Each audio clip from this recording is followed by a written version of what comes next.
all you herald angels, and welcome to Hark the Year-Round Holiday Music Podcast, where we listen to every Christmas, Hanukkah, Kwanzaa, New Year, winter, holiday, etc. song, review them, and rank them from best to worst. I'm RJ. And I'm Ian. How are you this week, RJ? I'm fine. How about yourself? I'm also fine.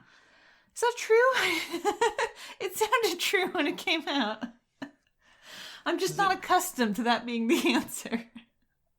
What? To me being fine or to you being fine? No, to me being fine. Okay. Yeah, I was questioning myself, not you. Sorry. Okay. I didn't mean to cast I thought you were, I thought you were coming in pretty hot.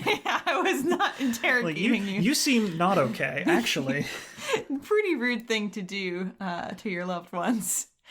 And you're like, how are you? And they're like, I'm fine. You're like, are you really though? No, I think we're fine. I think we're fine. Yeah. Yeah. For sure. That's a relief. Yeah, how about that? Who would have thought? We've been worse. Yeah. What holidays are coming up this week? Some big ones. We are recording this in the midst of Passover. Passover began on the 27th of March and continues until April 4th.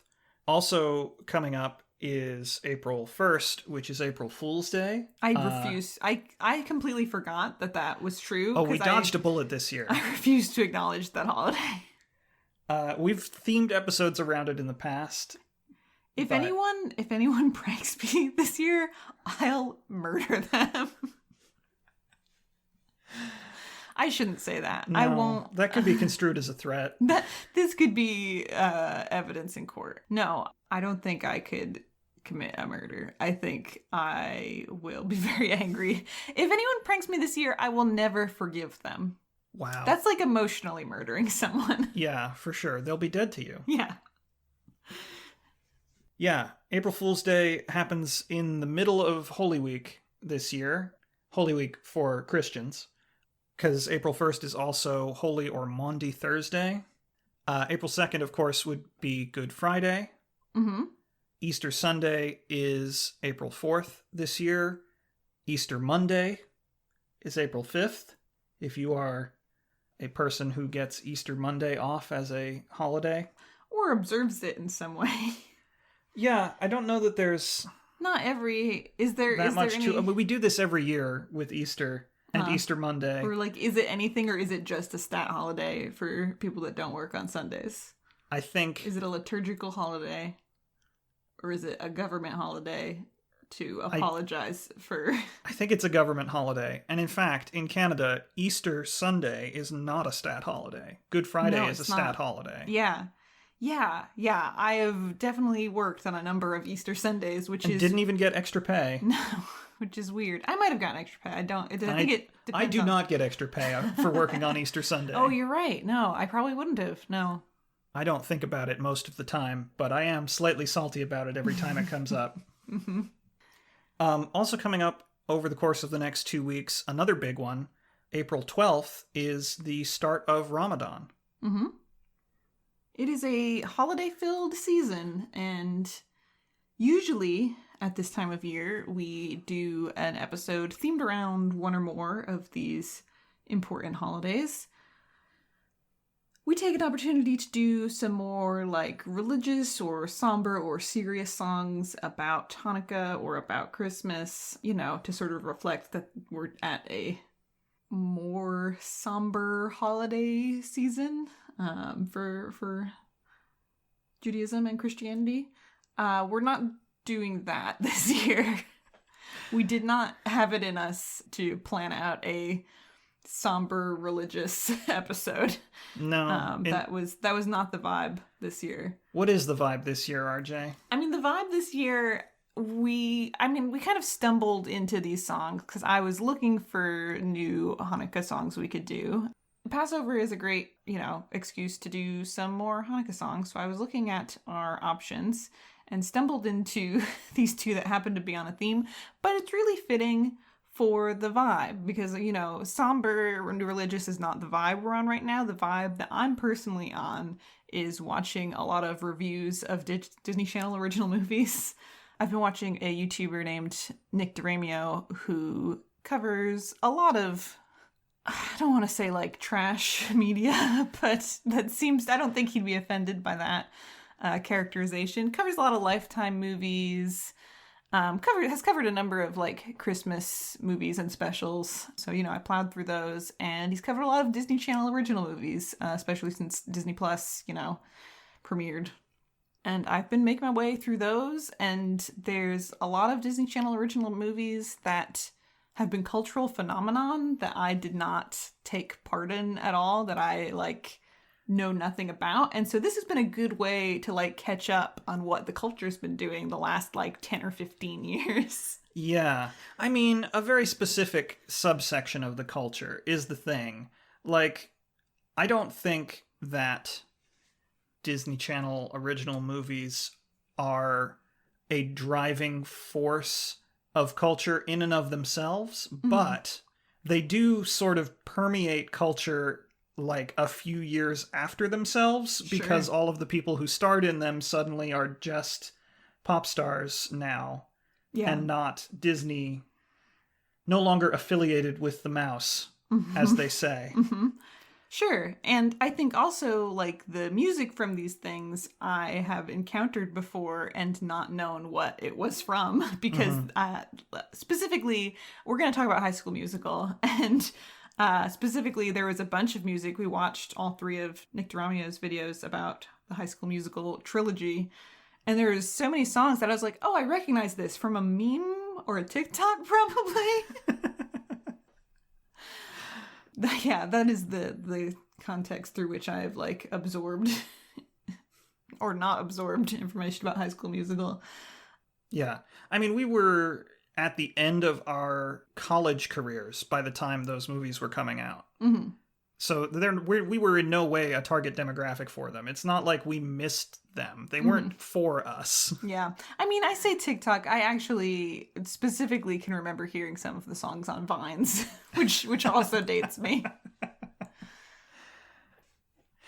Okay. Listen, what are we talking about? I've gotten off track. We're not exclusively talking about High School Musical. We're talking about Disney as a range of products, which we have delved into here on Hark before. We've touched on, your Hilary Duffs. That's true. Yeah. DeVay Chase was a Disney kid, I think. Was she? She was in Lilo and Stitch. Okay. Yeah, that's Disney. Sure, yeah. Oh, the bad hip-hop song. Oh, yeah. That was a Disney, Jingle Bells, compilation. A Hip-Hop Carol. Absolutely. By Kyle Massey. Kyle Massey, yeah. So it's not new territory, but we are diving into it, and specifically into their Hanukkah offerings.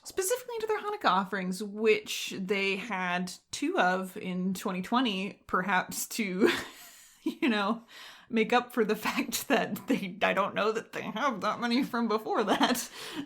But we're talking about them. We're happy that they're here. They've arrived at last. I'm more happy about one of them than the other, but sure, we'll get into it. The first one is High School Musical related. We'll talk about it. It is by a performer named Julia Lester, and it is a Hanukkah medley. Dreidel, dreidel, dreidel. Oh Hanukkah, come light the menorah. Let's have a party, we'll all dance the hora. Gather round the table, we'll give you a treat. Dreidels to play with and latkes to eat. And while we... So, I'm forced to assume that Julia Lester is a cast member of High School Musical, the series. And the pretty sole reason that we did this episode, I gave all my justifications up at the top, but really when I was looking at this and talking to you about it, we did a pretty good who's on first regarding High School Musical, the series. Where I unpacked what that phrase because the thing is that I know enough, particularly after watching the Nick DeRamio videos with RJ, I know enough about the franchise that I can sort of begin to put together what that means, but I don't have quite enough context for it. So, I know that High School Musical was a musical, A TV musical. Right. It was a Disney Channel original movie musical. And I know that High School Musical, the musical, is a stage show based on the Disney Channel original movie, which is itself a musical.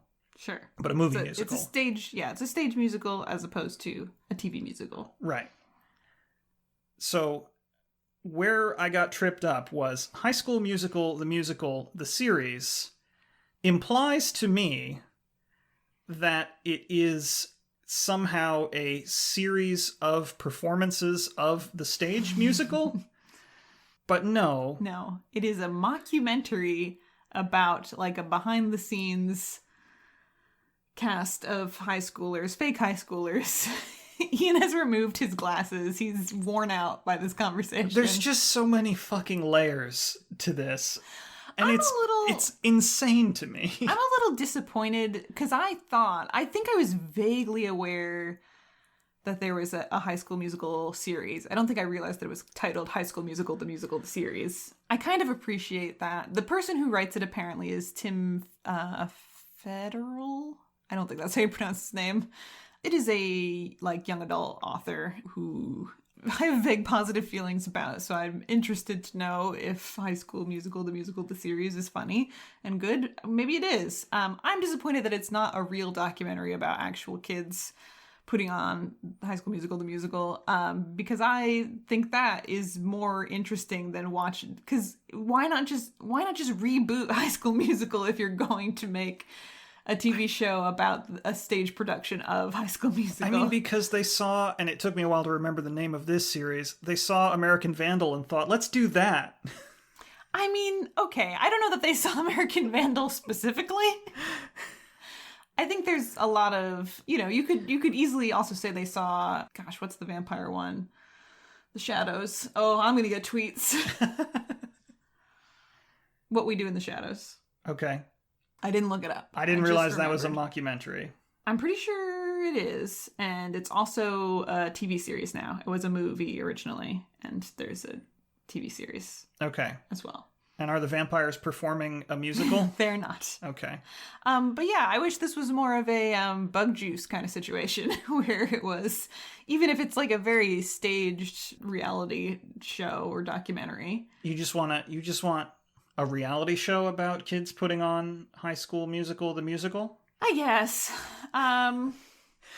Because I have to say, that does sound less interesting to me than the concept that they have gone with, as buck wild as it is. That's fair. I guess I was thinking of it in terms of being a documentary about it. I'd rather watch a documentary about it. We haven't even gotten through my first note on this song, which we have to talk about, which is I assume Julia Lester is a cast member of High School Musical, the series. We don't know if she is because there's no context given for this. And it's not even titled the sort of special that it came from is not titled as if it is related to the series. It's just titled High School Musical, the holiday special, where I think it should be called High School Musical, the series, the holiday special. Yeah, definitely. If you're adopting that stupid naming convention, right? If you're gonna carry it to its logical conclusion, commit to the fucking bit. High School Musical, the series.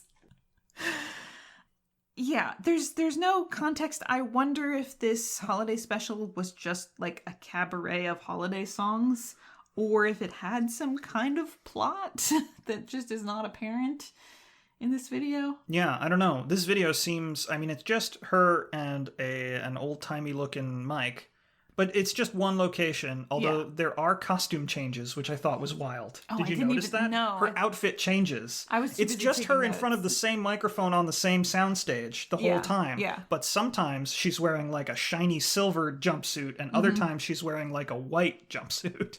Interesting. And I don't know why. I have the note, she is utterly alone. Because do you think that's a COVID thing? Oh, it might be, yeah. That would make sense. That would also make sense why this would be staged as a cabaret of songs and not a special with a narrative plot. Yeah, that makes a lot of sense. Thank you for noting that. I keep forgetting this came out in 2020. Yeah, well, it took me a moment too to realize that. I also had that thought of they could not make a like docuseries or reality show right now about kids putting on a High School Musical. No. At their high school, presumably. That makes I don't sense know. too. I don't know what high schools are all up to. Some of them maybe still do Some theater. of them probably still have musicals going on, yeah. Anyway, but for this, I definitely noticed that she's just like dancing alone on a soundstage, where I think in a pre-COVID production they would have some backup singers or like dancers behind her, which I think they still could have just put something like moving or like cut to her doing something else, or it was just the one scene of her in this one background dancing with this microphone. Yeah. Doing some very big arms. Yeah, I mean, she does a fine job. I'm not here to slam her. We've said so little about the actual song itself. here. It's a medley, she's sort of, I have a note that she opens on Dreidel, and then I'm like, oh, nope, never mind. It opens on Hanukkah, oh Hanukkah. She just says the word Dreidel to open. Mm-hmm. And then I think also closes on the word Dreidel. Hanukkah. Hanukkah, the one Hanukkah song. She does sing like the rest of the words to the Dreidel song throughout the medley, but I just think it is weird that those are the bookends, not Hanukkah, oh Hanukkah. Right. Which would make fine bookends. Yeah. So it is a medley. medley. The two like tent poles, the things that are holding the medley together are the Dreidel song and Hanukkah, oh Hanukkah. Mm-hmm. There are other songs or an other song in here? I believe, unless I am sorely mistaken, there's one other song, and it is an original composition. I didn't recognize it at all. I didn't recognize it either. We know a lot of Hanukkah music. Yeah, we're pretty well informed. I spent a lot of time like browsing Hanukkah songs today. I think if this was an extant song before this video, we probably would be at least a little familiar with it. I mean, maybe not. Maybe it's from like a past holiday special from some other High School Musical family of products. I sincerely doubt that. Regardless, even in your proposed hypothesis, it's still a High School Musical song. Yeah, it's still original to the franchise. Yeah, I can appreciate that it is. They tried to make an original composition, original Hanukkah song for High School Musical, I guess. Yeah. It's fine. So this thing is barely 2 minutes long. It is, yeah. It's barely 2 minutes long. It has 2 Hanukkah standards plus some original lyrics. I guess 3 is the bare minimum for it to qualify as a medley. So, they ticked that box, but it does feel like, I don't know, like it's lacking something. Sure. To me. Yeah. I think that's fair. I wrote that it is fucked up that this is 3 songs in 2 minutes, and it's probably the only Hanukkah content that this holiday special got. Yeah, I mean, if we were hardcore about our jobs, we would have watched the special in preparation for this. Well, we don't have Disney Plus, so we can't. Yeah, that's fine. I will be pleasantly surprised if someone has watched this special in our audience and informs us that no, in fact, there is an entire Hanukkah subplot with multiple songs. Sure, that'd be great. I doubt it, but it can have just the way people, and we'll get to this in our next song, the way people talk about Hanukkah music. I don't know that the team working on this medley knew that there were other Hanukkah songs besides the Dreidel song and Hanukkah, oh Hanukkah. They were like, we're going to write the 3rd Hanukkah song, or the 4th if they, acknowledge the Adam Sandler song. Right. Which is the one that Which we on this podcast famously do not. We do not acknowledge that song. Not yet. You'll know that it's our last episode when we do that song. Yep. That's the pact we have made. Yeah, the original content is fine. I feel like you pulled a face at the only line I remember, which is 7 days and 8 nights. Yeah. That may be technically accurate. I don't know. Yeah, it may be technically accurate. I don't know that a lot of people refer to it that way. No. Think of Hanukkah as being 7 days long. Yeah. No. I understand that the nights are the sunset's the actual celebration, but Yeah, so I didn't write down any of the other original lyrics to comment on them. I feel like they were probably fine. Obviously nothing that like jumped out and delighted us. I did write down "Put your hands up." Does she say that? She doesn't say that. There are, after I made my note that she's utterly alone, I meant like in the scene, but also just like on the vocals. It took a while for some backup vocals to come in. She does get some. They feel very canned and not supporting her really in the way the backup vocals should. And one of them, I think right before we get into the original stuff, is just somebody shouting, "Put your hands up!" Mm-hmm. You know, Hanukkah stuff. The only phrase in the English language that is both a party starter and a party ender. Oh no. Oh no. I just thought of that just now, and it's a problem.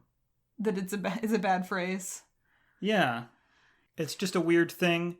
It's weird that that line just spreading fully formed into my brain.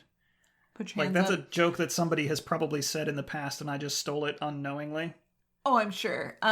One other thing about it is, have you ever in your life when you were like ready to like dance and party, I mean, not that you've had that emotion many times in your life. You know me well. But on the few times where you felt moved to dance, have you ever, your first thought being like, I'm going to put my hands up? I mean, it happens in music all the time, though. Yeah. They're always telling you to put your hands up. Yeah. I don't know. Maybe there's something to it. I think we're getting in the weeds here, though. We cannot litigate the phrase "put your hands up," especially since we've been talking about this a while. We have not talked about the very long acronym that I wrote down, which is HSMTMTSTHSTS, which is, and again, they don't commit to the bit because they do advertise the soundtrack for this holiday special. But they don't call it by that acronym. They call it by an also funny but much shorter one. But the soundtrack for this should be called High School Musical, the series, the holiday special, the soundtrack. Right. Yes. They Agreed. don't call it that. They call it, High School Musical, the musical. It might just be for the series. I think it's the series, the soundtrack. But regardless. Yeah. Missed opportunity. That's kind of what this song feels like generally. Sure. I think fine is a word I would associate with it. Missed opportunities, yeah. I think that tracks. I think there is something that feels lacking, and not just, as we said, like the COVID stuff. If we listened to this not watching the video performance, I think we would still feel that way, that it was lacking. Yeah. Yeah, I mean, it's a cover of two Hanukkah standards that makes them different. Like, the different take that they're putting on it is that they're doing them like they are top 40 radio pop songs, which is, like, fine, but it's not a treatment that those songs needed, and probably is one that they've gotten before. Yeah, I think it is it is both not very transformative, like it's not really doing anything interesting with those songs, but also feels very like commercial and Disney-y. Sure. And just sort of samey pop musical songs. Okay, we gotta talk about number 2. The second song we're talking about today. Yes. Not number 2, number 1 of these two songs, the better song, which is Puppy for Hanukkah by David Diggs and his band Clipping. Get a puppy. Some kids write lists for their Christmas gifts and they send them all off to their Santas. But I don't trip off a list for my gift. I'ma get it cause I got 8 chances. That's right, 8 nights, festival of lights. Go hard for a week with a +1. So y'all keep stressing, be good, learn lessons. But Hanukkah is the best fun. And you can laugh if you want to. But I'ma get a puppy for Hanukkah. This one's also the Disney Channel. But not like for anything, as far as I can tell. This is not... There's no High School Musical attached to this. Yeah. This wasn't for a show or anything. This was just they wanted to do a song. Specifically they wanted Daveed Diggs' band to do a song, and they did eventually. Yeah. We watched an interview that Daveed Diggs did on Jimmy Kimmel talking about the creation of this song. It was funny to me because he was clearly like very reluctant to do it. Mm-hmm. And seems to feel sort of weird about having done it. Mm-hmm. But yeah, what he says is basically Disney asked him to do a Hanukkah song, and he was like, no.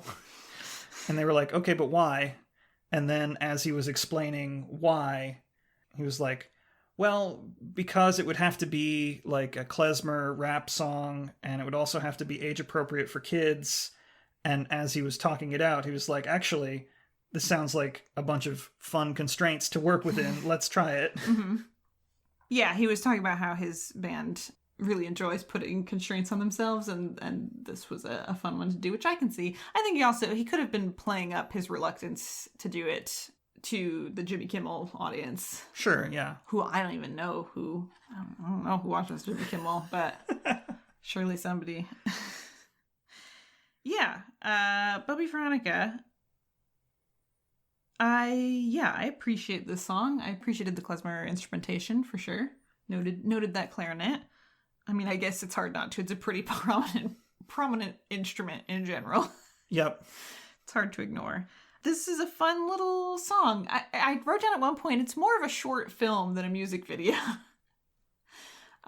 It's shorter that's maybe a stretch, but yeah. It is. It's shorter than I thought it was. Like, when it was over, I was like, oh, that was only like 3 change. I would have expected it to be longer, which is not a complaint. It's just that it had, like, we complained that the last one felt a little isolated and contextless, and this one has a narrative arc. Yeah, it really brings you along for the full ride. Yeah, there's an emotionally satisfying resolution to this song. Yeah. You were entertained and even touched by this song. Yeah. You had a lot of vocal reactions as it was happening. I mean, I just think it's very nice that he actually gets the puppy in the end. Spoiler alert for this song. Oh, no. He does get the puppy, yeah. After a good buildup of verses in which he's like, is this going to be it? First night, am I going to get the puppy? The box isn't barking. Mm-hmm. Probably not a puppy. I mean, your parents shouldn't wrap a dog. No. At one point in the music video, he's like looking at presents in a closet like he's going to find a puppy that his parents like wrapped and stashed into the back of a closet. And like, I mean, I don't want to speak too much about like COVID restriction on songs, but this one is also from 2020 and does not have the sort of haunted, isolated feeling of the last one. It feels a lot more like dynamic and sure, it's not all in one location. Yeah, there's different shots and scenes, and even though I think the child actors who are lip syncing the song are filmed alone in every scene, they're like interacting with their environment, and I think there's a few times where they have like the silhouettes of parents, or possibly even like fake legs of parents behind them. Yeah, it just is a much more entertaining music video for sure, and a more entertaining song. Sure, yeah, this song is genuinely funny at a number of different points. Yeah, it's got jokes. Yeah. The first night verse where he is talking about opening the first present, he says that it's probably socks, and then he continues with the verse, and then at a certain point he just interrupts himself and is like, no, it's socks. And then we move on. I also liked they do the Hanukkah blessing, recited in Hebrew in the song, and then gosh, I don't remember what the rhyme is, but I just like the line where he's like, that blessing is a bop. I don't know what it says, but I learned it phonetically. Yeah. Probably resonated with a lot of kids. Probably. Yeah, and he gets a puppy in the end, which is very sweet. I was surprised by how sweet it felt, because you assume he's gonna it's for the Disney Channel. Like, if this was an adult Hanukkah novelty song, he might never get a puppy. Sure. That's the joke, is he got a, crappy presents or whatever. But because it is for children, it has a nice ending. And, well, never mind. I was going to say, maybe music for kids is better than music for adults. I don't think you want to say that. I don't think I want to go that far. I did also listen to several other Hanukkah songs written for children that were not good this afternoon when auditioning songs. That is an experience we have had on this show a number of times in the past. Yeah, this is a song for kids that obviously had a lot of care put into it, and budget, I will say. Sure. It is a shame that this song came out 3 years after the Sia song, so we couldn't just do the two in an episode together. I know. It feels like a spiritual sequel in some ways. For sure, to Puppies Are Forever. A couple of lines that I wrote down. They send them off to they Santas, which is in the first... like in the opening verse when he's talking about kids writing letters with their list of gifts that they want. Mm-hmm. And then also he says to the puppy, I'm going to name you Monica. Mm-hmm. And then backs off. It's like, that's a weird name for a dog, but it rhymes with Hanukkah. I mean, yeah, we know. Yeah, man. I wrote down the part where it's not David Diggs doing the main vocals. It is like one of the other members of his band who they put their names on the screen at the beginning, and I should have written them down, but I didn't. Throughout the first several verses, as he's doing the hook, the gonna get a puppy for Hanukkah, there's somebody going, get a puppy, get a puppy, get a puppy. And I really liked in the last verse where the child has, been united with his puppy. And he, from that point forward, is like singing to the puppy and is like, you're my puppy, you're my puppy, you're my puppy. And I can imagine if I had a dog, I would be doing that to them constantly. I might be doing it to our cats. You're my puppy, you're my puppy, you're my puppy. It's true. We do refer to them as our dogs. Constantly, yeah. They're bad dogs. They are bad dogs. They're bad at it. But we love them and support them. All right, let's try to rank these songs. Sure.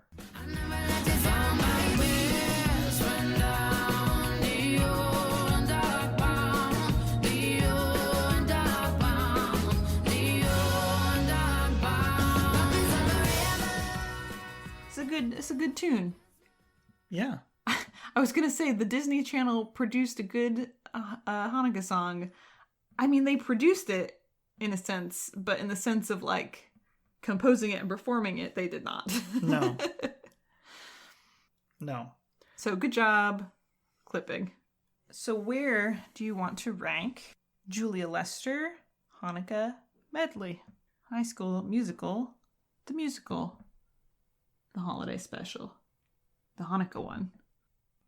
I found my floor first, and it was number 405, which is a Hamilton Hanukkah by 613. Because I think this is a better medley than that. Yeah, that was also my floor for similar reasons. Nice. And then I worked my way up. This might be the longest range I have ever had in Hark history. My ceiling is number 299. Wow, jeez. Which is Reindeer by the Knife. Fascinating.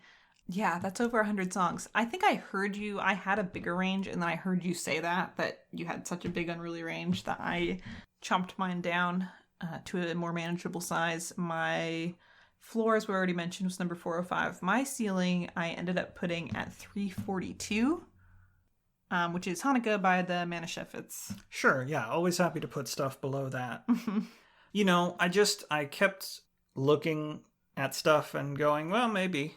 Sure, maybe. I also don't know what the vibe is going to be from you. Like, if we had a very different take on the song and we're far apart, maybe it's going to need to be, I don't want to be bringing too much negativity to the rankings. Sure. No, I think we both felt pretty lukewarm on this song. Yeah, for sure. Okay, so you want to just look, like, in the middle here? Like math-wise, or do you have something specific in mind that you'd like to call our attention to? I don't. I mean, there's another Hamilton Hanukkah medley. Yep. Here. Hasmonean, a Hamilton Hanukkah by the Maccabeats. Yeah. Our preferred Hamilton Hanukkah medley. Yeah. We didn't mention Hamilton at all. No, we didn't. I think we're at a point as a culture where you don't have to credit Daveed Diggs as of Hamilton fame. I think people know. Maybe. Now we've said it. How do you feel about this in comparison to the Maccabeats? Or are we not doing that? We're just doing math? Let's try math first. Okay. Let's see where that lands us. Well, this range, just your range, since we had the same floor, the math on it would be 342 to 405 is going to be 63 songs. So half of 62 songs would be 31 songs, which would bring us to 373, which is below the Maccabeats. 373 is Holtz. Weihnachtslied by 257ers. Sure. Yep. That's also a song. I will say, these two songs are very different. I am going to be able to call Holtz to mind much more easily 100 episodes from now than I will this one. Even though that one was like 100 episodes ago. That one was 100 episodes ago. And this one, half of it is the dreidel song and Hanukkah, oh Hanukkah. Yeah. Yeah, I guess that's fair. They feel like pretty generic takes on Hanukkah, oh Hanukkah, and dreidel. That was one of our complaints. Yeah, okay, all right. Oof. Just some stuff around here. Yeah, man. What? I don't remember some of these. I feel like I've asked this before, but what is the 12 Gifts of Christmas? Oh, that's the one where it's jokes. Right. I mean, that's a problem right off the bat. Yeah. But we liked it because it does away with the convention of repeating all of them, because at a certain point he just goes, and all that other stuff. Fair. And a Japanese transistor radio. Right. I was remembering vaguely that it was like 80s technology jokes, or it was from the 60s, so 60s technology jokes. Yeah, right, because sure. Japanese technology in the 60s was viewed as inferior. Yeah, I think not similar, but I'm also trying to bring to mind the Sinatra family version of 12 Days of Christmas, which is also in this area, which I think is also like, 12 ties for dad, or that kind of thing. It's the Sinatra children singing about the things that they gave their loving dad. Yeah. Oof. Yep. Uncomfortable family photo, the song. For me, at least. I'm sorry. I'm getting us off track because I do have a song here that I want to compare directly to this song, and that is Good to Be Bad by Pentatonics. Pentatonics, I know, are not a Disney brand product, but they feel like they are. They might as well be. So, I mean, listen, I'm going to be real. I would not know if Pentatonics had their own Disney Channel original series. I would not be surprised if you told me that was a real fact that happened. I have found out recently about various YouTubers that transitioned to Disney Channel original series. I've just expanded my knowledge about what Disney has been up to, and I don't like everything that I'm finding out. Regardless, Pentatonics, yeah, that would be hand in glove kind of fit of Pentatonics on a Disney Channel original series. Sure, yeah. Do we think we would prefer this song or the Pentatonics heist song? I mean, they don't actually do a heist. The problem is we've built this rich fiction around them. What we love about that song is the lore we've created about it, not necessarily the song itself. No, the song itself is hot garbage, as I recall. But is it more like fun in a bad way than... It's the thing that I remember complaining about that song is that they're singing about being bad, and nothing that they say that they've done that is bad is especially bad. Is it not especially bad? Like it's just sort of like standing under the mistletoe waiting for you, kind of like flirty naughty? Or is it not any bad? I can't remember any examples is the struggle I'm having. Right. I feel like I can't remember any examples either, and that's a problem. My brain is generating them. My brain's making them up because I'm just imagining like them being like, I'm making a list and checking it twice. Wink, it's good to be bad. And it's like, I don't know what you mean by that. Right. No, it's more like they're talking about all of the things that they did during the year that are going to land them on the naughty list, but they're like, but it's great. I love it. I stole a bike. And except that most of the stuff that they say that they've done is not, it is neither criminal nor like immoral. I burnt the scones. It's good to be bad. Yeah, I failed the test. It's good to be bad. Right. That real Disney Channel level shit. Yeah. I don't know if that makes it more fun or more fun bad than this, which is not bad. It's just not like bad. It's just not. It's just not a lot. It feels pretty low effort. It feels like I do appreciate the original lyrics that they added, but in terms of like music production, it does not feel very engaging. Yeah. We could put it below that and above Dear Mrs. Claus. I'd be fine with putting this above Dear Mrs. Claus. Okay, you want to do that? You want to give it to Pentatonics because we keep casting them in this heist movie? Yeah, or if we want to be more generous to this song, we could put it below. I'm looking at The Carol by Luna. We could put this below that and above. That was the gay one? That was the one that gave me gay vibes, yeah. Yeah, but it's pretty low because it's not as good as Dear Santa by Girls' Generation. Right. I mean, yeah, I don't want to compare our only like two. Is one of them? I know Luna is K-pop. Is Dear Santa is that K-pop or is that a Japanese band? I'm not actually sure. Regardless, I don't want to like compare them that directly, even though they're like from the same or similar genres. But yes, The Carol was not that strong of a song as I recall, but I would listen to it again. Like, sure. I didn't hate it. Sure. It's not as memorable as Dear Santa for sure. Or as Holtz, the one like two above it. Yeah. But I do think this is better than 12 Days of Christmas I think I'd rather put this on a playlist than 12 Days of Christmas by the Sinatra Family. Yeah, that makes sense. But I might want to put The Carol by Luna more than this. Right, onto that same playlist. Yeah. Yeah. That makes sense. Let's do that. Okay, yeah, let's bump this song up to that spot.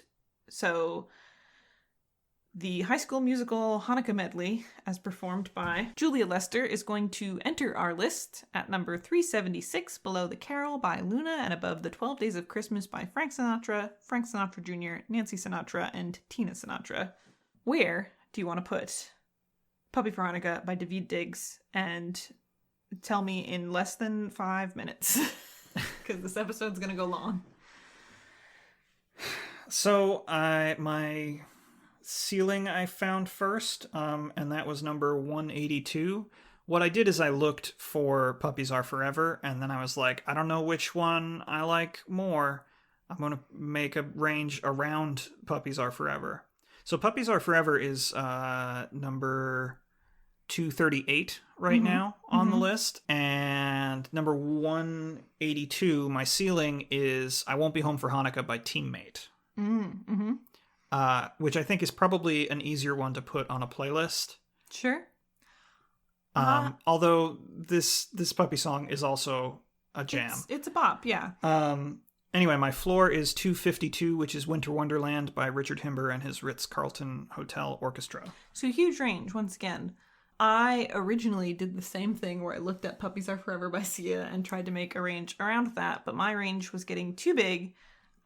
So again, I narrowed it down. My floor was number 229, which is Finally It's Christmas by Hanson. Once again, not a Disney Channel family of products. Sure. Brother band, yeah. Which certainly there are Disney Channel brother bands. but, you know, has the same sort of wholesome, family-friendly vibe. This song's much better. My ceiling was all the way up at 143.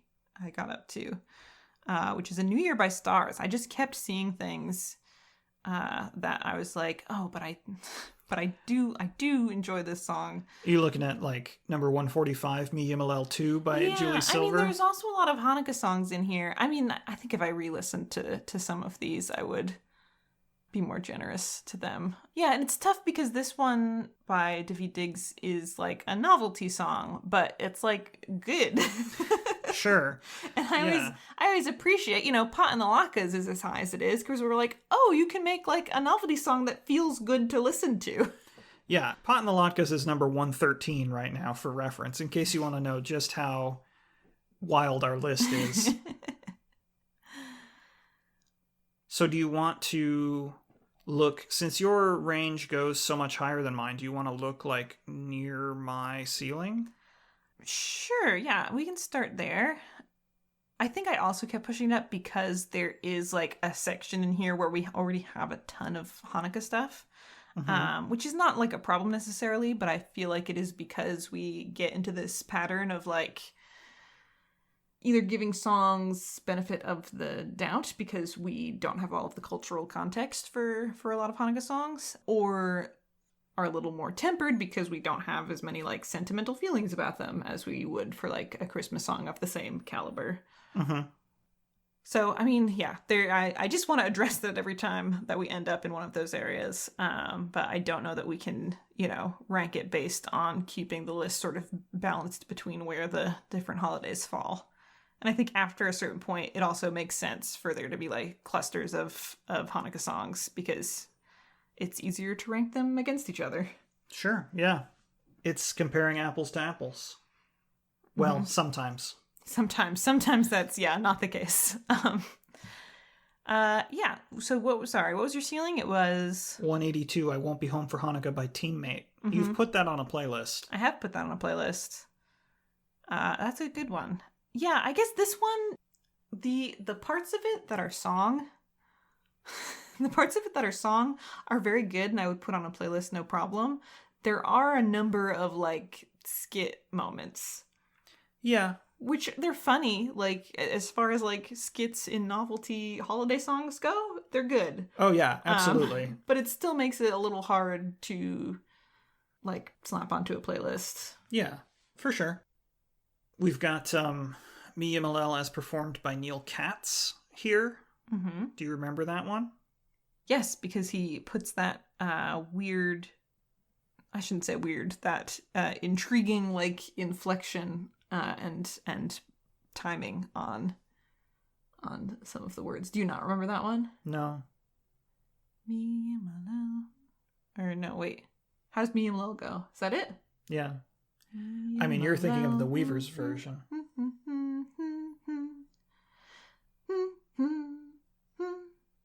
Oh, okay. Right. He like...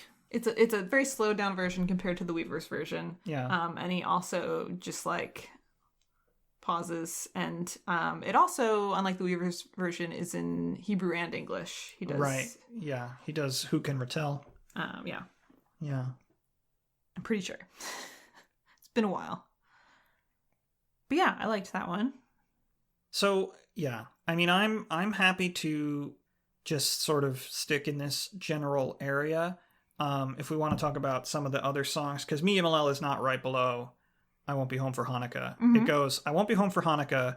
Joy to the World is performed by Nat King Cole. I don't fully remember his version. It's the version that lives in my brain when I think of that song. Yeah, I think it might be the only version of that song we have on the list. Yeah, I'm pretty sure it is. It's not that... I mean, it's one of those like traditional songs that you hear mostly in the form of, yeah, choir performances. You want to get to that next one, though. Yeah, the one below that is A Long December by Counting Crows.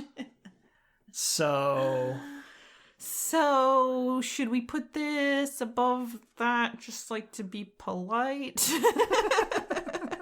This is a holiday song that Daveed Diggs and his band wrote intentionally for for holiday Long play. December is a New Year's song. Thank you very much. Maybe Sure. this year will be better than the last. I sing it constantly. I mean, not so much like here in March, but throughout the month of December, absolutely. Sure. I don't know why I was thinking of this. I was thinking about, like, what if you named a pet December and you would just serenade them with that song constantly? If you had, like, a cat, every time they stretched out, you'd be like, Long December. Anyway, it's a good hypothetical bit that I came up with. You want to put this there? Is this where we are in the evening? Oh, I don't know, maybe.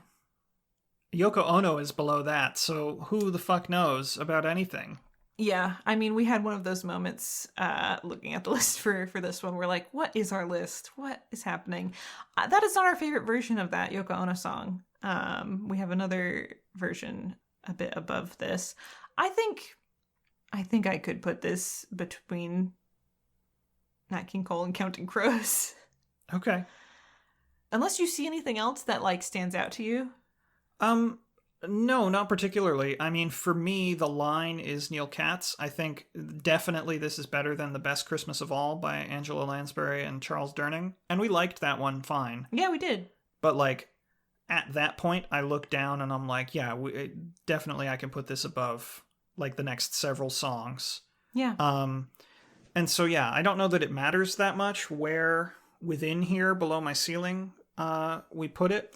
Yeah, I mean, I think I got tripped up and put mine so high also because I almost made something very close to this area, number 177, White Wine in the Sun by Tim Minchin, my ceiling. Mm-hmm. But above that, because we gave that one so many red marks for the Richard Dawkins line, which I believe Tim Minchin has since, like, gone back on. Like, never mind, Richard Dawkins sucks.